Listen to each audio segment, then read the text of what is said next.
Hey there, my name is Jordyn, and this is Views from the 8%.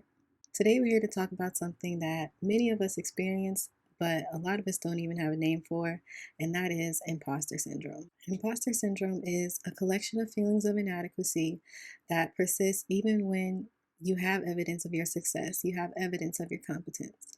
And some symptoms include chronic self doubt, sense of being a fraud that outweighs any feeling of success that you've had, and being unable to internalize your accomplishments. Imposter syndrome can sound like a lot of things, like I must not fail, I feel like a fake, or nah, I just got lucky, and attributing your success to other factors, even though you were the one that put in the work, or just downplaying your success, like no, it's not even a big deal, when really it is. Like nobody else knows what you had to overcome to get to be where you are today.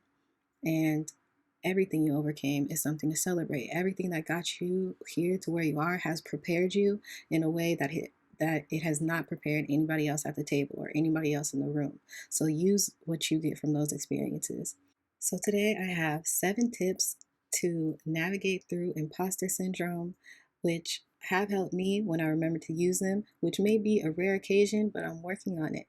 And I know that they help, so hopefully me giving them to you will help me use them as well. The first one is recognizing imposter feelings as they emerge. Awareness is really the first step to anything in life, I believe, but being aware of the feelings as they're happening is going to make a big difference. So if I walk into the room and I start to feel something, I might think to myself, right now, I feel like I don't belong because I'm the only woman, I'm the only Black person, or I'm the youngest in the room. I acknowledge that I'm feeling that way, but that doesn't mean what I'm feeling is true. That doesn't mean that anybody else is thinking what I'm thinking right now.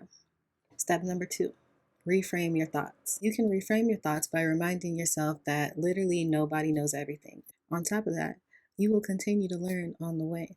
You will learn every step of the way. Nobody steps into a role knowing exactly how to fulfill it. That would be impossible. So give yourself some grace, show yourself some mercy, reframe those thoughts. It's okay to feel that way, but I know that it's not true because X, Y, and Z. Or I know that I'm feeling this way, but it's okay because I can make mistakes and I can learn as I go. It's okay to do that. Tip number 3, talk about your feelings. Go to therapy. I'm a huge advocate for going to therapy. I think everybody should go to therapy. I don't care if you're the healthiest. I don't care if you're the saddest. I don't care if you feel like you have nothing to talk about. I promise you do. Everybody has an area where we can grow. So, talk about your feelings. Go to therapy. Find somebody that you can confide in. Open up. Be vulnerable. And remember that vulnerability is strength. Tip number 4 is to remember that failure is a learning opportunity. The only real failure is giving up. If you don't give up and you fail, that means you just try again and you take what you learned from last time and do better the next time and you're successful. So, how are you really a failure? The only failure is giving up, not trying, because then there's no opportunity for you to continue to succeed. Now, this doesn't mean staying in a situation that's unhealthy or staying in an environment or workplace that is toxic or that you just don't feel is the right fit.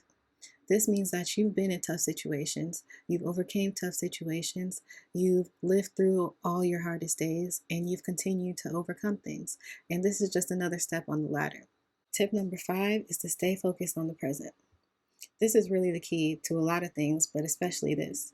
If you're worried about how something is going to go wrong in the future or how you messed up something in the past, then you're inevitably going to mess up something in the present. Stay focused, conquer what you're doing, and conquer the day, and then just wake up tomorrow and do the same thing again. If you do a little something and make a little progress on a daily basis, it's amazing what the end result is. Tip number 6, remember that the more you do something, the better at it you'll be. I remember going into my first IEP meeting when I was in graduate school. I was with my supervisor, and it was the first time I had to read out assessment results. And I had the paper assessment in front of me, and my hands were literally just shaking. Like, I was so nervous, I couldn't even flip the pages. And it was crazy because the assessment was actually great and I know the report was great. All I had to do was talk about it, but there was something about being in this new environment and I felt so intimidated and I was so nervous.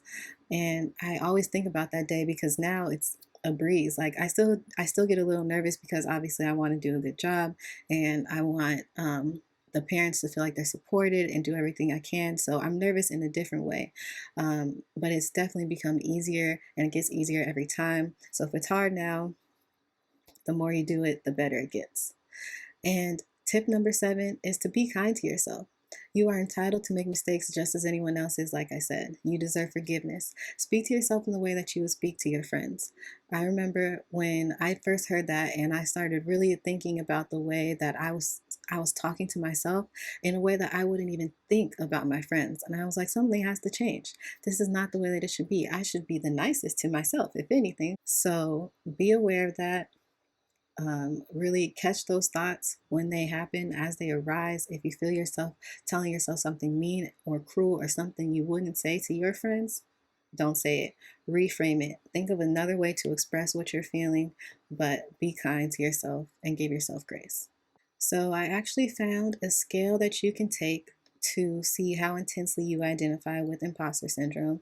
And I'll make sure I have the link in the bio and description so you can see if what you are feeling relates to this and if these tips will be helpful for you. I know it's not always easy, but it's important for us to internalize our success. I hope these tips are helpful for you, and I hope that you can put them to use. Let me know if they are helpful and if they're beneficial, and if you use them and when you use them and how you use them, and we can help each other out.